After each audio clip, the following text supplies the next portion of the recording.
जी अस्सलाम वालेकुम, क्या हाल है? सब लोग खैरियत से हैं। आज क्योंकि इस्लामाबाद के अंदर ऑल पार्टीज कॉन्फ्रेंस हुई और ये कॉन्फ्रेंस हुई फ़लस्तीन के इशू पे और इसमें तमाम पार्टी शरीक हुई सवाए पाकिस्तान तहरीक इंसाफ के। पाकिस्तान तहरीक इंसाफ ने फ़लस्तीन को लिफ्ट क्यों नहीं करवाई, ये हम आपको आज के वीलॉग में बताएंगे। और इमरान खान साहब की जेल के अंदर मुलाकातों पर पाबंदी लग गई है। अब ये मुलाकातें 21 अक्टूबर को हो सकेंगी। इससे पहले पहले कोई शख्स भी इमरान खान साहब से मुलाकात नहीं कर सकेगा। क्यों नहीं कर सकेगा, ये भी हम आपको आज के वीलॉग में बताएंगे। और कहीं 21 से पहले पहले हुकूमत पाकिस्तान तरमीमी बिल तो पास नहीं करवा लेगी, मेरा ख्याल है करवा लेगी। कब करवाएगी, ये भी हम आपको आज के वीलॉग में पूरी तफसील से बताएंगे। और सीडीए ने खैबर पख्तूनख्वा हाउस, जिसे केपी हाउस कहते हैं, उसको सील कर दिया है। उसके तमाम गेट्स बंद कर दिए हैं और तमाम रिहायशी ब्लॉक्स के ऊपर भी सीलें लगा दी हैं। क्यों लगाएगी, ये भी हम आपको आज के वीलॉग में बताएंगे। और पाकिस्तान तहरीक इंसाफ के साथ इस्लामाबाद आने वाले लोगों ने खौफनाक किस्म के इंकशाफात किए। उन लोगों का कहना था कि हमें गंडापुर साहब ने पेट्रोल दिया था कि तुमने डी चौक में जाके आग लगा देनी है। क्या ये बात दुरुस्त है या गलत है, ये भी हम आपको आज के वीलॉग में पूरी तफसील के साथ बताएंगे। और खैबर पख्तूनख्वा से 38 सरकारी गाड़ियां जो थी वो इस्लामाबाद आई थी। ये गाड़ियां किसकी थी, किसने दी, क्यों दी, और ये सरकारी गाड़ियां क्यों इस्तेमाल होती रही, ये भी हम आपको आज के वीलॉग में बताएंगे। और इस्लामाबाद के अंदर पाकिस्तान तहरीक इंसाफ बहुत सारे ऐसे वर्कर्स को छोड़ के चली गई है जो इस वक्त खवार हो रहे हैं और वो वीडियोस बना बना के पाकिस्तान तहरीक इंसाफ की क़यादत को क्या कह रहे हैं, ये भी आपको इसी वीलॉग में बताया जाएगा। लेकिन वीलॉग की तरफ जाने से पहले मेरी आपसे रिक्वेस्ट है कि चैनल को सब्सक्राइब जरूर कीजिएगा और ये जो बेल आइकन है उसको जरूर प्रेस करें ताकि नोटिफिकेशन आपको मिलता रहे। और यही वो सपोर्ट है, यही वो फेवर है जो आप हमारी कर सकते हैं। सबसे पहले ऑल पार्टीज कॉन्फ्रेंस की तरफ आते हैं। इस वक्त इस्लामाबाद के अंदर जब हम ये रिकॉर्डिंग कर रहे हैं, ऑल पार्टीज कॉन्फ्रेंस चल रही है। ये ऐवान सदर के अंदर हुई, सदर साहब उसकी सदारत कर रहे हैं। मियां शहबाज शरीफ साहब जो प्राइम मिनिस्टर हैं उनके साथ हैं और मियां नवाज शरीफ साहब हैं। बाकी तमाम जो सियासी जमातें हैं उन सब की क़यादत इस ऑल पार्टीज कॉन्फ्रेंस के अंदर मौजूद है और सब लोग फ़लस्तीन के लोगों के साथ इजहार यकजहती कर रहे हैं और एक मुत्तफ़िका जो एलामिया वो भी जारी हो गया है और वो ज़ाहिर अब तक आपके सामने आ चुका होगा, जो पूरे पाकिस्तान की सियासी क़यादत की तरफ से फ़लस्तीनी भाइयों के लिए एक तोहफ़ा है कि पाकिस्तान आपके लिए क्या कर सकता है और आपके लिए क्या करेगा। लेकिन बदकिस्मती देखेंगे, पाकिस्तान की जो सबसे बड़ी सियासी जमात है और जिसने हमेशा फ़लस्तीन का नाम लिया, जिसने हमेशा कश्मीर का नाम लिया, आज वो इस कॉन्फ्रेंस में शरीक नहीं हुई। और वो पार्टी कौन सी है? वो पाकिस्तान तहरीक इंसाफ है। पाकिस्तान तहरीक इंसाफ को भी तलब किया गया था, बुलाया गया था, उनको दावत दी गई थी कि जनाब आप तशरीफ़ लाएं और अपना जो व्यू है वो पूरी कौम के सामने रखें, क्योंकि यहाँ पे कैमरे लाइव चल रहे हैं। आपका जो व्यू होगा वो पूरे पाकिस्तान तक पहुँचेगा और उसके बाद आलमी दुनिया तक भी पहुँचेगा। लेकिन पाकिस्तान तहरीक इंसाफ के चेयरमैन गौहर खान साहब ने इनकार कर दिया और ये कहा जा रहा है कि शहबाज गिल साहब और शेख वकास अकरम साहब ने उन्हें कायल किया था कि हमें इस कॉन्फ्रेंस में शरीक नहीं होना चाहिए क्योंकि हमारे कारकुनों के साथ बड़ा जुल्म हुआ था। और वो ये सोचते हुए, ये कहते हुए भूल गए कि कारकुनों ने जो जुल्म किया था पाकिस्तान के ऊपर वो किसी को नज़र नहीं आया। जिस तरह इमारतों को आग लगाई गई, जिस तरह वो तेल के पेट्रोल के कैंस लेके आए यहाँ पे और जो दरख्तों को आग लगा दी गई, जो बिल्डिंगों को तबाह करने की कोशिश की गई, जिसके आम आदमियों की गाड़ियों के ऊपर जो हमले हुए और जो एक पुलिस कांस्टेबल शहीद हो गया, वो किसी को नज़र नहीं आ रहा। और उल्टा ये एतराज़ किया जा रहा है जी कि हमारे वर्कर्स के ऊपर तशद्दुद बहुत हुआ है या शेलिंग बहुत ज़्यादा हुई। भाई जो गंडापुर साहब शेलिंग करते रहे हैं, जो गंडापुर साहब अपने साथ पुलिस लेके आए थे, जो गंडापुर साहब अफगान नेशनल्स को लेके आए थे, जो गंडापुर साहब ने लोगों को डंडे दे के पेट्रोल के कैन दे के भेजा था, वो आपको नज़र नहीं आ रहा किसी जगह पे। बहरहाल इंतहाई अफसोस का मुकाम है कि कम अज़ कम फ़लस्तीन एक कॉमन एजेंडा है हर मुसलमान का और हर मुसलमान को उसके ऊपर अपनी आवाज़ उठानी चाहिए थी। आज एक प्लेटफॉर्म पाकिस्तान तहरीक इंसाफ के पास था, लेकिन पाकिस्तान तहरीक इंसाफ ने ये अपॉर्चुनिटी ज़ाया कर दी। और इसका मतलब ये हुआ कि आप किसी भी शक्ल में, किसी भी लेवल पे गवर्नमेंट के साथ या सियासी जमातों के साथ बैठने के लिए तैयार नहीं है। आपका सिर्फ एक ही एजेंडा है और वो एजेंडा ये है कि पाकिस्तान नहीं है अगर इमरान खान नहीं है। तो ये अगर आपका प्रोपेगेंडा या ये आपकी फ़िलॉसफी है तो फिर ये मामला आगे नहीं बढ़ सकेगा। आज जेल हुकाम की तरफ से एक खबर आई, बल्कि वजारत दाखिला की तरफ से खबर आई कि जब तक शंघाई तावन तंजीम का इजलास इस्लामाबाद के अंदर चल रहा है उस वक्त तक जेल के जो कैदी हैं उनसे कोई शख्स मुलाकात नहीं कर सकेगा। और ये अडयाला जेल के लिए खसूसी तौर पर है।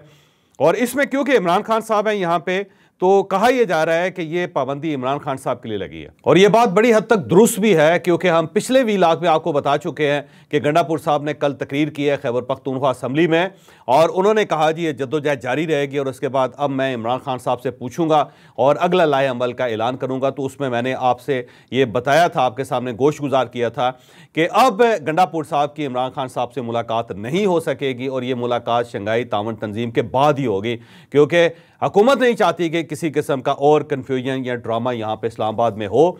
और उस वक्त तो जब पूरी दुनिया के मेहमान यहाँ पे मौजूद हों और पूरी दुनिया के कैमरे जो हैं वो इस्लामाबाद को फोकस करके बैठे और बाहर पाकिस्तान तहरीक इंसाफ के लोग डंडे लेके बैठे हों, तो ये अलाउ नहीं किया जाएगा। और आज वो नोटिफिकेशन जारी हो गया। तो इस नोटिफिकेशन के मुताबिक 18 अक्टूबर तक किसी कैदी के साथ किसी की मुलाकात नहीं हो सकेगी। अब 18 अक्टूबर जो जुमे का दिन है, 19 अक्टूबर हफ्ता है, हफ्ते के दिन वैसे मुलाकातें नहीं होती, और फिर 20 जो अक्टूबर है वो एतवार है, एतवार के दिन भी मीटिंग्स नहीं होती। लिहाजा इसका मतलब ये हुआ कि इमरान खान साहब के साथ अब जो पार्टी की या उनके ख़ानदान की जो मुलाकातें होंगी वो 21 अक्टूबर को होंगी। और मेरी इंफॉर्मेशन ये है कि गवर्नमेंट इस दौरान जो तरमीमी बिल है वो भी पास करवा लेगी। जो ही शंघाई ताउन तंजीम का इजलास ख़त्म होगा उसके फ़ौरन बाद ये तरमीमी बिल जो है वो टेंडर कर दिया जाएगा और उसके बाद कौमी असम्बली से और सेनेट से दोनों से ये पास करवा के सदर साहब फौरी तौर पे उस पर दस्तखत कर देंगे और इसको कानून बना देंगे और साथ ही आईनी अदालत बन जाएगी पाकिस्तान के अंदर। पाकिस्तान तहरीक इंसाफ सोचती रह जाएगी। और उसकी वजह यह है कि जब पार्टी का इमरान खान साहब के साथ रब्ता नहीं होगा तो इमरान खान साहब अपनी राय नहीं दे सकेंगे, अपनी राय नहीं दे सकेंगे तो पार्टी के पास कोई लाएअमल नहीं होगा। इस वक्त भी पार्टी डिवाइडेड है। बहुत सारे लोग ये कह रहे हैं कि हमें इन मसलों में नहीं उलझना चाहिए, बल्कि जब गंडापुर साहब काफिला लेके आए तो आप देख लें कोई एमपी उनके साथ नहीं था, कोई एमएनए उनके साथ नहीं था, कोई सेनेटर उनके साथ नहीं था। और ये जो किया गया था डेलिबरेटली किया गया था शायद, या पार्टी की तरफ से ये कहा जा रहा है जी पार्टी की डायरेक्शन थी कि कोई शख्स इसमें इन्वॉल्व नहीं होगा। अब सवाल फिर वही है कि अगर इंकलाब आ रहा है तो ये लोग इंकलाब से बाहर क्यों हैं। लेकिन मेरी ज़ाती राय ये है कि बेसिकली तमाम जो एमपीएस, एमएनएस और सेनेटर्स हैं वो इस गंद में नहीं पड़ना चाहते। वो कहते हैं जी बड़ी मुश्किल से 2 साल की ख्वारी के बाद हम दोबारा कौमी असम्बली में या सूबाई असम्बली में या सेनेट में आए हैं, और अब दोबारा अगर हम इसी तरह डी सीट हो जाएंगे तो फिर हमें क्या फ़ायदा होगा इस सियासत का। बेहतर ये है फिर हमें बिजनेस करना चाहिए, फिर हमें सियासत छोड़ देनी चाहिए। तो ये लोग नहीं चाहते कि इस किस्म का कोई क्यास हो। अब डायरेक्शन इमरान खान साहब की तरफ से आनी है और इमरान खान साहब जो इस वक्त अलूफ कर दिया गया उनको, जो इंटरेक्शन है जेल के हुकाम का वो भी उनके साथ नहीं है कि वो बाहर मैसेज पहुंचा सकें। पार्टी के किसी शख्स की उनके साथ मुलाकात नहीं हो सकेगी। इस दौरान पार्टी के लोग पूरी कोशिश करेंगे कि वो अदालत से एक परवाना ले लें कि जी इमरान खान साहब से मुलाकात ज़रूरी है और अदालत उनको को हुक्म जारी कर दे कि इनकी मुलाकात करवाई जाए। लेकिन मेरी इंफॉर्मेशन ये है कि अगर अदालत ने भी हुक्म दिया तब भी इमरान खान की पार्टी के किसी शख्स के साथ मुलाकात नहीं हो सकेगी। ये मुलाकात अब 21 अक्टूबर को होगी और उस वक्त तक शंघाई ताउन तंजीम का इजलास भी हो चुका होगा और तरमीमी बिल जो है वो भी पास हो चुका होगा। आज एक तीसरी खबर आई, वो खैबर पख्तूनख्वा जो हाउस है इस्लामाबाद के अंदर जिसे केपी हाउस कहते हैं, उसे सीडीए ने सील कर दिया है और सीडीए का स्टाफ वहाँ पे पहुँचा, बिल्डिंग कंट्रोल का स्टाफ है वो पहुँचा और 2 घंटे वो खैबर पख्तूनख्वा हाउस या केपी हाउस के अंदर रहा। उसने पूरे हाउस का मुआयना किया, एक एक इंच देखी।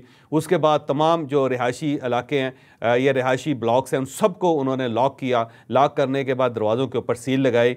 एक फैमिली ब्लॉक है, फैमिली ब्लॉक के अंदर कुछ लोग हैं, फैमिलीज़ हैं, और उनको नोटिस जारी कर दिया गया कि 24 घंटे के अंदर अंदर आपने ये फैमिली ब्लॉक भी खाली करना है। वहाँ पे फैमिलीज़ हैं, इसके अलावा जितने भी गेस्ट हैं उन सबको सामान समेत कहा गया जी आप यहाँ से तशरीफ़ ले जाएँ।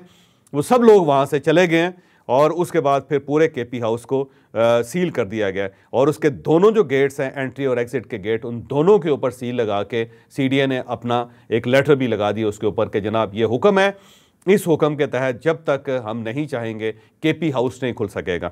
अब सवाल यह है कि इसके ऊपर एतराज़ क्या किया गया। 2 एतराज़ किए गए हैं। एक तो बिल्डिंग रूल्स की खिलाफ वर्जी की है केपी गवर्नमेंट ने, और दूसरा ये जो इसकी लीज़ थी उसे रिन्यू नहीं करवाया गया। ये लीज़ एक्सपायर हो चुकी थी और अब केपी गवर्नमेंट को चाहिए था कि वो इसे रिवाइज करवाती, लेकिन केपी गवर्नमेंट ने इसे रिवाइज नहीं करवाया। और दूसरा ये कि बिल्डिंग रूल्स की खिलाफ वर्जी की गई है। लेकिन असल बात वही है कि जो गंडापुर साहब करके गए हैं, जो गंडापुर साहब कह के गए हैं, अल्टीमेटली उसका ये नतीजा निकलना ही था। जब आप आईजी को धमकी दे रहे हैं, जो लोकल एडमिनिस्ट्रेशन है उसको धमकी दे रहे हैं, जब आपने केपी हाउस को मोर्चा बना दिया है और वहाँ पे आपने लोग ठहराए हुए हैं, और वो लोग जो अचानक निकलते हैं वहाँ से और उनके हाथों में गुलेले होती हैं और साथ उनके बंटे होते हैं, यानी कंचे होते हैं, और वो पुलिस के ऊपर अटैक करना शुरू कर देते हैं। वहाँ से लोग निकलते हैं, उनके हाथ में पेट्रोल के कैन होते हैं और वो जाके डी चौक को जलाना शुरू कर देते हैं। वहाँ पे दरख्तों को आग लगा देते हैं और हर तरफ धुआं धुआं होता है। और वहाँ पे पुलिस एहलकार होते हैं जिनके पास शल होते हैं, और फिर वो वहाँ से निकल के पुलिस के ऊपर शैलिंग करना शुरू कर देते हैं। या वहाँ पे आप एमपीएस और एमएनएस को रखते हैं। तो ये सारी चीज़ें जब आप करेंगे, ये सारी एक्टिविटीज़ करेंगे, तो अल्टीमेटली कभी ना कभी ये दिन भी आना था। बहरहाल पाकिस्तान की हिस्ट्री में पहली मरतबा किसी सूबे का जो इस्लामाबाद के अंदर हाउस है उसे सील किया गया, जो मेरा ख्याल है खैबर पख्तूनख्वा असम्बली के लिए और गवर्नमेंट के लिए इंतहाई अलार्मिंग है कि अगर आप इस लेवल पे जाएंगे तो फिर आपको उसका नतीजा भी भुगतना पड़ेगा। अब कुछ लोग पाकिस्तान तहरीक इंसाफ के ये कह रहे हैं कि जो फेडरल के वहाँ पे हॉस्टल्स हैं पेशावर के अंदर, उनको पेशावर गवर्नमेंट को सील कर देना चाहिए, यानी केपी गवर्नमेंट को उन्हें सील कर देना चाहिए। अगर ये कोशिश करेगी गवर्नमेंट तो मेरा ख्याल है अपने लिए मसाइल में इजाफा कर लेंगे, फिर वफाक अपना फ़ंड रोक लेगा। अगर वफाक फ़ंड रोकेगा तो उससे आप अंदाज़ा लगाएं कि वहाँ पे कितना क्यास और कितना कन्फ्यूजन पैदा हो जाएगा। और अगर वफाक अपने ऑफिसर्स वहाँ से बुलवा लेता है, आईजी को वापस बुला लेता है, चीफ सेक्रेटरी को बुला लेता है, तो सूबा फिर कैसे चलेगा। तो मेरा नहीं ख्याल कि उस लेवल तक गंडापुर साहब जाएंगे, लेकिन पार्टी की कोशिश ये है कि वो ये कर दे। और अगर इमरान खान साहब के साथ रब्ता होता इस वक्त तक, तो इमरान खान साहब ने ये कह देना था कि जितने वहाँ पे वफाकी इदारे हैं, वफाकी दफातर हैं पेशावर के अंदर, खैबर पख्तूनख्वा के अंदर, या वफाकी हॉस्टल्स हैं या रेस्ट हाउस हैं, गेस्ट हाउस हैं, सबको सील कर दिया जाए। तो बहरहाल क्योंकि इमरान खान साहब के साथ रब्ता नहीं, तो सरेदस ये फैसला नहीं हो पा रहा। अब हम चौथी स्टोरी की तरफ जाते हैं। जो लोग अली अमीन गंडापुर साहब के साथ यहाँ इस्लामाबाद आए थे वो लोग गिरफ्तार हुए थे। तकरीबन 850 लोग गिरफ्तार हुए थे। उनमें से बहुत सारे नौजवानों ने इंतहाई होलनाक किस्म के इंकशाफात किए हैं। इन नौजवानों का ये कहना है कि हमें पेट्रोल के कैन दिए गए थे और ये कहा गया था कि आपने डी चौक की हर चीज़ को आग लगा देनी है, इंक्लूडिंग पुलिस, यानी अगर आपको पुलिस वाले भी नजर आए तो उनके ऊपर भी तेल छिड़क के आपने उनको आग लगा देनी है। और ये सब कुछ गंडापुर साहब ने किया था। गंडापुर साहब हमें लेके आए थे और उनका मकसद ये था कि यहाँ पे फसाद फैलाया जाए। तो अब उन लोगों ने खुद ही अपने मुंह से कह दिया और साथ उन्होंने पाकिस्तान जिंदाबाद के नारे भी लगाए, साथ उन्होंने पाक फौज जिंदाबाद के नारे भी लगाए, साथ उन्होंने माफ़ी भी मांग ली।